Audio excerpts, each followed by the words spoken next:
Não tem fora da bolha, cara. Tem pessoas que não querem, por desânimo, por falta de informação, saber de política. Mas quem tá ali falando de política, ou a pessoa sabe muito bem o que é o bem do Brasil, ou ele é filha da puta, canalha. Como é o caso dessa menina aqui. Entendeu? Andréia Bruxinha. Perfil High Drunk. Né? Ou é um ou outro. Não tem essa. Ou é criminoso ou quer o bem do país. Então, isso que o Pedri falou com relação a andar no passinho do sistema é o que faz, por exemplo, Marcelo Ivo, que é o policial federal que está aqui em Miami. A foto que o Globo colocou, e é bom que você em casa saiba disso, aquela foto de um carro que nem é do Hamas, Hamas não tem mais aquele carro, aquela foto é de dezembro. A Polícia Federal estava ali tirando foto. Hamas já tinha falado, o pessoal estava de olho nele, e eu falava aqui várias vezes, né? Vem tirar foto aqui na porta da minha casa, pra vocês verem o que acontece. Tenta a sorte, Marcelo Ivo e sua corja. Tenta a sorte. Tenta, vem, só vem. Tenta tirar foto aqui na frente da minha casa, pra você ver o que vai acontecer. Aquela foto não é recente. Fizeram, a Polícia Federal, ela expôs a casa do Hamas de modo canalha, colocando foto do carro que nem é dele mais. Eles, eu não sei se vocês perceberam, mas eu comentei isso com o Gaia por Gaia fazer vídeo, né? Porque ontem eu tava na correria de telefonema, pra lá e pra cá, então eu não consegui fazer nada. Ontem eu conversei com o Gaia, ele falou assim, me explica aí, eu expliquei pra ele em detalhes o que estava acontecendo pra poder fazer um vídeo e esclarecer as pessoas. Eu não sei se vocês perceberam, mas o Globo, que soltou a matéria em primeiro lugar, eles não chegaram a noticiar alguma coisa. O jornal O Globo ontem fez assim: Ramagem foi preso pelo ICE. Detido é o termo correto. E aí, diz PF. Como assim diz Polícia Federal? Porque foi a Polícia Federal quem mandou essa informação para o Globo. Não foi o Globo tentando obter informações, porque é normal em redação de jornal você ter alguém, sobretudo antigamente, né? Hoje em dia é tudo mais digitalizado. Antigamente você tinha ali um jornalista, um repórter, que ele ficava com telefonemas e ligando para as delegacias para conferir informações. Não tinha essa coisa de assessoria de imprensa do jornal lá na polícia. Não existe isso. Não existe policial trabalhando para um jornal. Não existe isso. Tá? Fique claro para você em casa. Não existe isso. Isso aí são capangas. É um grupo só. Globo, Polícia Federal, PCC, Comando Vermelho, Hezbollah, Hamas, essa galera aí. Narcotraficante, terrorista, bandido, corrupto e jornal canalha. E aí, quando eles fizeram isso, eu fiquei assim, cara, que canalice. Que canalice. E aí, óbvio que o Hamas será solto em breve. É óbvio. O Paulo Figueiredo explicou muito bem, né? As pessoas confundem muito o que vem a ser extradição e deportação. A deportação, qualquer pessoa que passou do prazo aqui, ela entra num processo de deportação, no sentido de que a pessoa entra com um processo de deportação. A pessoa fica ilegal nos Estados Unidos, ela fica sem status. Depois que ela pede o asilo, ela fica ali esperando a decisão do asilo. A decisão do asilo não é da Secretaria de Estado, né, como a CNN, a Globo News, Metrópole, não sei se Metrópole cometeu esse erro, mas todos os jornais maiores, todos os grandes jornais, grandes que eu falo, jornais ricos, né? Eu tentei criar uma expressão para esses jornais. São jornais de elite. Né? Elite é uma palavra muito bonita para eles.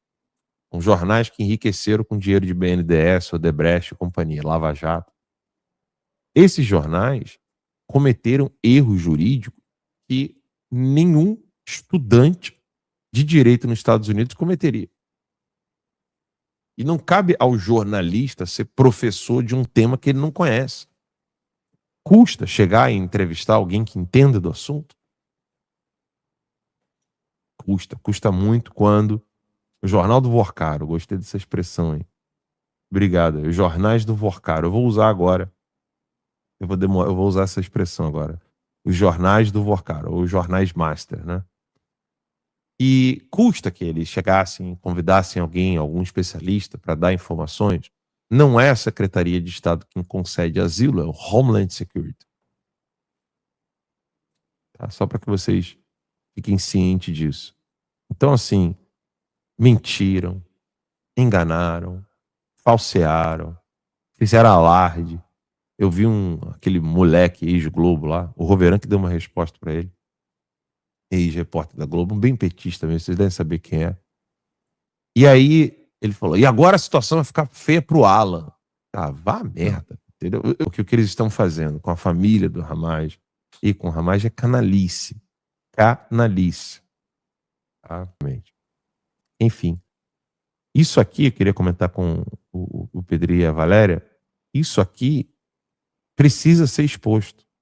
A gente cansou de ver isso, né, Pedrinho? Tanto em 2018 quanto em 2022.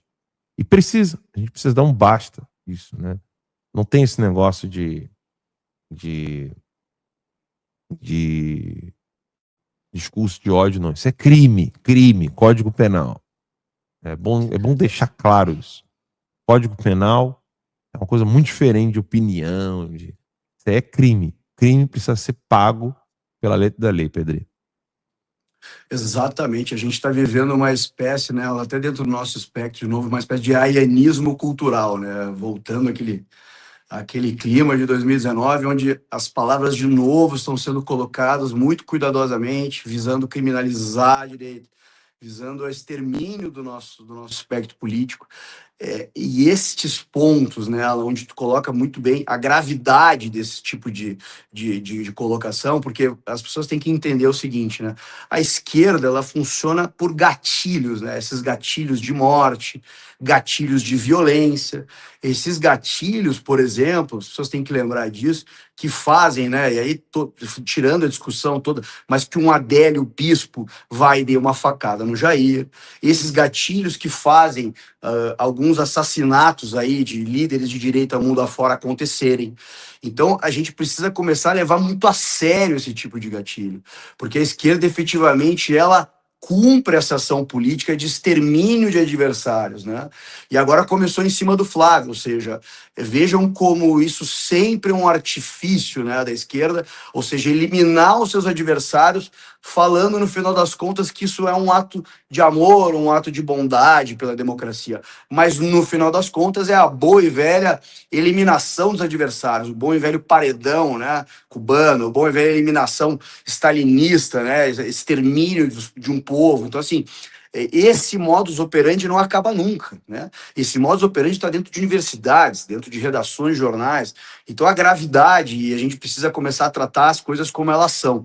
Isso, efetivamente, como o Alan falou, é um crime, né? E a gente não pode tratar vagabundo criminoso como uma pessoa normal. Então, daqui para frente, a gente tem que ter cuidado, porém, muita veemência, né? Veemência porque a gente não pode seguir vendo os nossos quadros sendo abatidos, isso é literalmente, né, de prisão, tentativa de assassinato, né, e as mais variadas formas de agressão física, e nós ficamos calados. Eu acho que chega, né, esse ponto. Então, a gente tem que entender que isso é uma guerra, e na guerra política, as palavras, elas são muito importantes, né? Elas criam um ambiente para o crime, de fato, acontecer. E a gente está vendo tudo isso de novo, com essas promessas, né, de morte agora do Flávio, né? Ah, tem que matar, esse tem que eliminar. Ou seja, vejam como isso começa a se espalhar e, de certa forma, criam comandos para que malucos venham a efetivar o trabalho, né? Ou seja, é um trabalho a gente chama, né, e o Pavlov falava muito disso, né, a questão desses gatilhos, né, ou seja, dessa modelagem para que algo na sociedade obedeça a comandos, né? Comandos de reflexos condicionados, né? Então, assim, tu vai criando uma ideia que o Flávio, que o Jair, ele é um fascista, que ele precisa morrer, que ele precisa separado, que quando vê um maluco, ou até então uma célula que cumpre um papel aí nessa organização comunista, nessas organizações terroristas, entendem isso como um comando e vão lá e efetivam essa ação política. Então vejam o tamanho da gravidade. Às vezes as pessoas acham que isso é bobagem, né? Que é uma coisa simples, mas efetivamente não é. Em alguns casos, né, convenhamos, Felipe e Valéria, em alguns casos, isso não passa de apito de cachorro, né? O dog whistle, né, o termo em inglês, é para quando você... O que é dog whistle? Né? O apito de cachorro é uma frequência que o ouvido humano não consegue ouvir, né? Você faz ali o apito, ele não altera em nada o ouvido humano, a frequência não chega. Mas chega no cachorro. É usado para quem faz adestramento de cães, etc. Só que em política, né, e também investigação criminal, a gente sabe muito bem que quando a pessoa vai lá, faz o dog whistle, pode parecer uma mensagem sugestiva, comum, até inocente, a pessoa não tem nem ideia, mas na verdade é muito mais grave, né? É um alvo que você está querendo apontar, está querendo colocar ali aquele alvo naquela pessoa e você está dando um recado, né? E muitas vezes isso não é levado a sério no Brasil e, infelizmente, Valéria, isso surge nas universidades, porque se você perguntar para a mãe dessa menina, para o pai dela, onde é que ela aprendeu isso, né, esse desejo de juntar pessoas e matar alguém que você discorda politicamente, ela não aprendeu isso com a mãe, com o pai, com a avó, com o avô. São raríssimos as pessoas que aprendem isso dentro do seio da família. E aí vai para a universidade e se perde completamente. Perde a moral, perde a empatia, deseja a morte do outro e acaba destruindo a vida da pessoa, e a família nem se dá conta, né? Que o filho às vezes vai para a faculdade achando que vai aprender alguma coisa e só está aprendendo a ser um criminoso, aprendendo a ser alguém que tem a mentalidade de um psicopata. E Alan, todo esse aparato que você abordou agora em relação a apito de cachorro, eu vejo muito isso no comportamento da mídia ao cobrir o evento do Ramagem. A gente tem coisas ali, você falou, por que não chama alguém que entenda? Eles chamaram vários especialistas. Digo para você que a única mídia que eu vi falando mais ou menos muito próximo, né, da fidelidade dos fatos, baseada no que você trouxe, que no Paulo Figueiredo trouxe, foi o Metrópolis, foi o Sampanchi. O que mais se aproximou da fidelidade dos fatos. Porque é um apito de cachorro quando Ramagem é detido, eles informam preso, e é assim, o Ramagem é o quê? É bolsonarista ou é lulista? Ele é bolsonarista, logo ele apoia quem? O Flávio Bolsonaro. Olha só, o cara é um criminoso, foragido da justiça, e acabou de ser preso lá nos Estados Unidos, onde todos os criminosos bolsonaristas estão se refugiando. Esta é a ladainha, isso é enlouquecedor, é bem grave o que está acontecendo, e eles estão usando todo tipo de evento para transformar numa mistureba midiática para quem está assistindo de bate-pronto ter essa sensação que somos todos uma única quadrilha de criminosos e agora estamos sendo punidos pela própria justiça americana. Logo, esse Flávio Bolsonaro, ele não merece ser eleito, ele não merece seu voto, ele não merece confiança.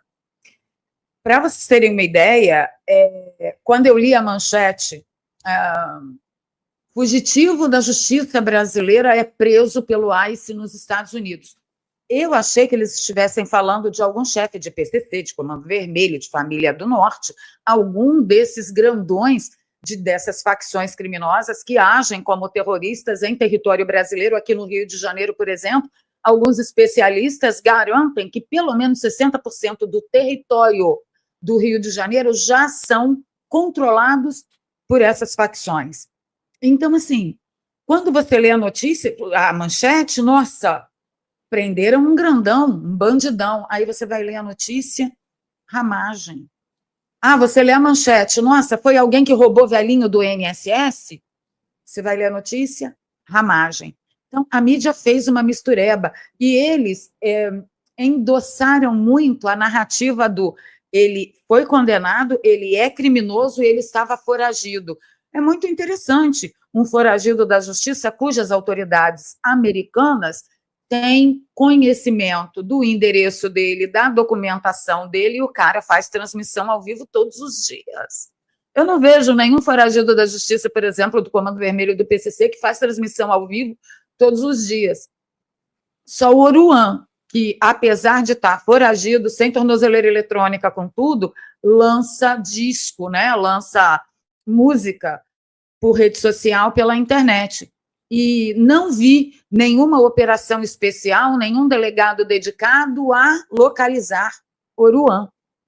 Mas o Ramagem tem. O Ramagem teve um delegado. Aí, Alan, eu levanto o questionamento seguinte: é modus operandi jagunço? É a lá jagunço mesmo que as coisas estão acontecendo? Porque, gente, me preocupa muito. Esse modus operandi a gente vê acontecer aqui no Brasil com cubanos, pelo governo de Cuba, com venezuelanos no antigo governo da Venezuela e com chineses pelo governo da China. Eles têm uma espécie de tribunal próprio. Isso é muito grave. Isso está acontecendo nos Estados Unidos com o núcleo de policiamento brasileiro? É isso mesmo que eu estou entendendo? É uma pergunta. Eu não estou fazendo acusação nenhuma. É uma pergunta. Eu tenho que tomar cuidado porque eu estou sobre os auspícios, né, dos tentáculos ilimitados, infinitos, do ovo que tudo vê. Então, assim, a coisa, da forma como aconteceu, parece que foi feito o ato e aí imediatamente vem o André em rede nacional para dizer foi uma cooperação entre os países. Que cooperação? Tá, a cooperação ela tem um caminho oficial, ela tem um caminho republicano, ela tem um caminho administrativo, burocrático. Esse caminho foi tomado? Não, não foi. É tudo a lá ovo que tudo vê, tudo a lá Alexandre de Moraes. Ah, intima pelo Twitter, notifica pela rede social, fala direto com a rede social, derruba o perfil, mas não diz que fui eu que pedi para derrubar, fala que infringiu a comunidade da empresa. Vá para o diabo, o que está acontecendo é grave. Nós temos um núcleo de agentes brasileiros que está se comunicando ou atuando dentro de um departamento dos Estados Unidos para não cumprir o rito oficial do país? É isso? O problema é sempre o guardinha, pessoal. O problema é sempre o guardinha. Ah, porque foi uma cooperação entre países. Se foi uma cooperação entre países, por que logo em seguida... Eles são muito burros. Eles são muito burros.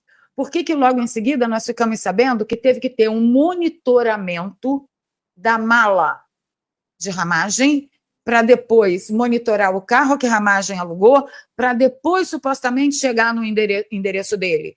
Se foi uma cooperação entre países oficial, as autoridades americanas têm o endereço do Ramagem. Ele não está foragido, ele não está escondido. Então, uma versão não bate com a outra versão do minuto seguinte. Eles realmente não sabem o que estão fazendo. O que eles querem é aguentar todo mundo à moda jagunço e dar uma justificativa para uma oficialidade que não existe. E isso me preocupa bastante, porque nós somos do tempo, Alan, que o governo chinês mandava aguentar chinês no Brás, né? Largo da Concórdia. Nós somos do tempo de fazer essas denúncias, que hoje a gente não pode não sabe nem se pode continuar fazendo. Então, o que é um repeteco. Cara, nós somos muito comunistas, nós somos muito stalinistas. Esse povo que está no poder, que tomou o poder no Brasil, parece que age como máfia. Parece que age como máfia. Isso é grave, porque se isso não for barrado, imediatamente denunciado, brasileiro não vai ter segurança em lugar nenhum do mundo.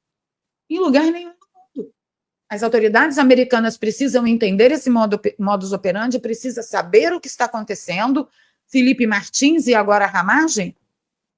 Dessa forma? Sem ter acionado os órgãos oficiais da nação? E depois é os Estados Unidos que querem acabar com a soberania brasileira? Isso é muito... O que aconteceu com a Ramagem é muito grave. Isso eu estou analisando diante dos fatos que chegaram à mídia.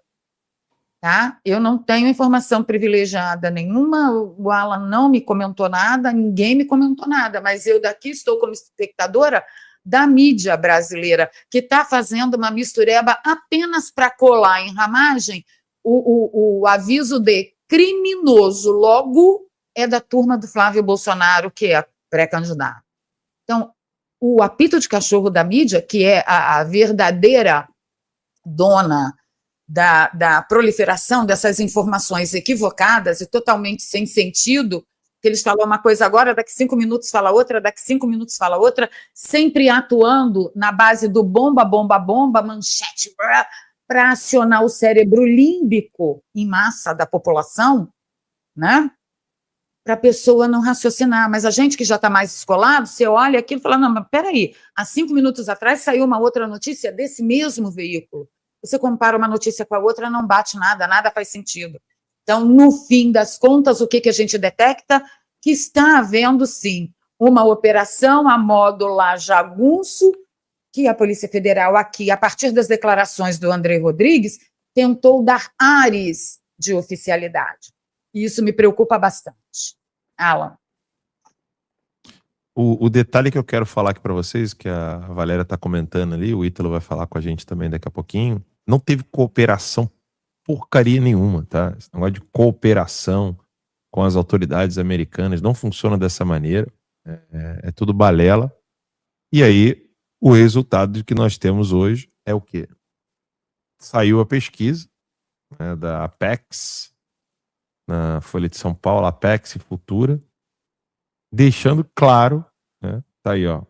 Olha aqui. Flávio tem quase 6 pontos à frente de Lula no segundo turno. E não é margem de erro, mas não, tá? Só para deixar claro. Inclusive, a Júlia Zanata colocou, ó, não tem margem de erro, mas não. É fora da margem.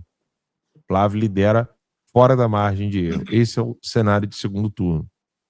O Flávio liderando com 48% e o Lula com 42,6%. Ele está liderando fora da margem de erro. Deixa bem claro aqui para vocês. Fora da margem de erro. Esse é o desespero dessa gente. Eu não consigo ver de outra maneira. O desespero deles é esse, Ítalo. Fora da margem de erro, o Flávio Bolsonaro só cresce, né? E, óbvio, você tem que ficar criando e inventando narrativas. E o Flávio falou, né, mais uma vez, diferente de outros aí que vivem pedindo união, né?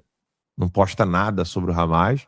Alguns só postou assim, valeu, obrigado, tomara que, né? Não falou mais nada. Diferente do Jorge Seif, que mexeu os pauzinhos dele, está conseguindo a assinatura dos senadores para fazer um pedido direto à Embaixada dos Estados Unidos. E graças a Deus, a gente está vendo aí os que não são abutres, né, que nos momentos mais difíceis realmente ajudam. E o resultado é esse. Não tem esse negócio de fora da bolha, não. Tá aqui, ó. Flávio já está liderando com 6 pontos sem margem de erro, Ítalo. Só boa tarde aí, pessoal. Boa tarde, Alan, Pedri, Valéria, boa tarde a todos vocês. Só deixar bem claro que o seu abutres não é uma indireta para mim, tá? Que você falou agora. Não, pelo amor de Deus. Não, mas, bom, gente, eu tô com um setup novo aqui, meu som tá bom? Tá ok? Tá bom, tá ótimo, tá muito Tranquilo? bom. Maravilha, maravilha. Uhum. Então, pessoal, é uma coisa que a gente tá falando já há um tempo, já. A gente periga ficar repetitivo, porém, isso que a gente fala que é uma tendência já, né? Já há quanto tempo? Uns 2, 3 meses já, mais do que até, acho que uns 4 meses já, né? Desde que o Flávio foi fixado como o candidato escolhido por Jair Bolsonaro, e começaram a aparecer as primeiras as primeiras pesquisas já apontando, veja você, já apontando um empate técnico ali entre o Lula e o Flávio, a gente falou que a tendência do Flávio era de aumentar, era de subir, e a tendência do Lula era de cair. Essa tendência, veja vocês, ela é natural, por enquanto, tá? Por enquanto, fazendo esse enquadramento aqui. Por enquanto, estou falando de uma tendência que é natural na política.